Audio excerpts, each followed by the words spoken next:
নমস্কার বন্ধুরা, পিউ রান্নাঘরে স্বাগত।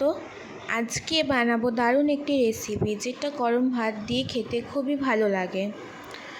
পটল পোস্ত। যারা একঘেয়েমি পটল রান্না করে বিরক্ত, তারা এই রেসিপিটা ট্রাই করে দেখতে পারেন। তো পটল পোস্ত বানানোর জন্যে পটলটাকে আমি অল্প খোসা রেখেছি, লম্বা লম্বা করে কেটে নিয়ে রেখে দিয়েছি। এবার জল দিয়ে ভালো করে ধুয়ে রেখে দেবো। তারপর আমি ওটাকে একটু কেটে নিয়েছি দু জায়গায়, যাতে নুন মশলা ঢোকে। আর একটা বাটিতে আমি পোস্ত দিলাম, পোস্তটা একটু বেশি করে দিয়েছি, ধুয়ে নেব। ধুয়ে একটা ছাঁকনিতে ঢেলে নিয়েছি, জলটা ঝরাবো। 3-4টে কাঁচা লঙ্কা দিয়েছি। আর পোস্ত বা সর্ষে শিলনোড়ায় বাটলে কিন্তু খুবই ভালো লাগে। পোস্তটা আমি শিলে বেটে নেব। অল্প একটু জল দিয়ে নিচ্ছি, পোস্তটা বাটতে সুবিধা হবে। পোস্ত বাটা হয়ে গেলে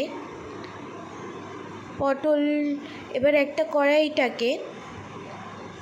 কড়াইতে তেল দেব অল্প।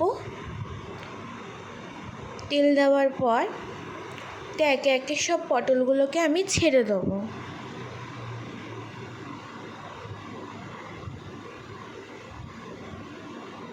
পটলটা কিন্তু একটু ভালো করে লাল লাল করে ভেজে নিতে হবে।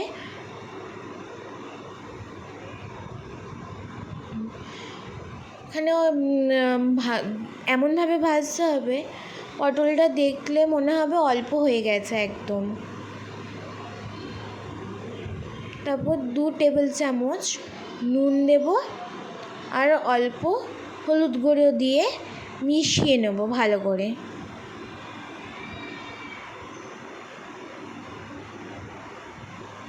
মিশিয়ে নেওয়া হয়ে গেলে ঢাকা দিয়ে হালকা আঁচে ভাজবো।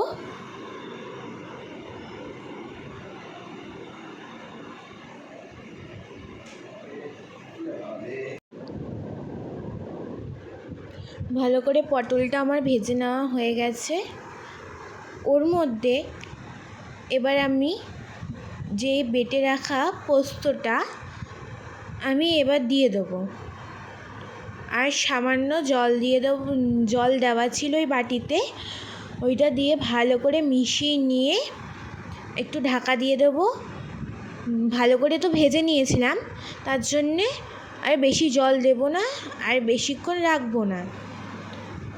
ঢাকা দেওয়া হয়ে গেলেই আমি ওর মধ্যে 2-4টে কাঁচা লঙ্কা দিয়ে দেবো।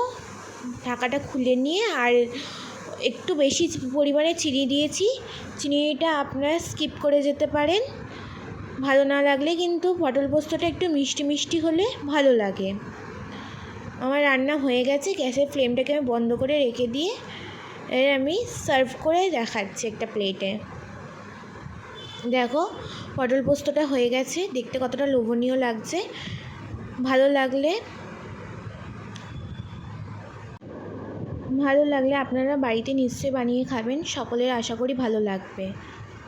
ভালো লাগলে like, comment and share, subscribe.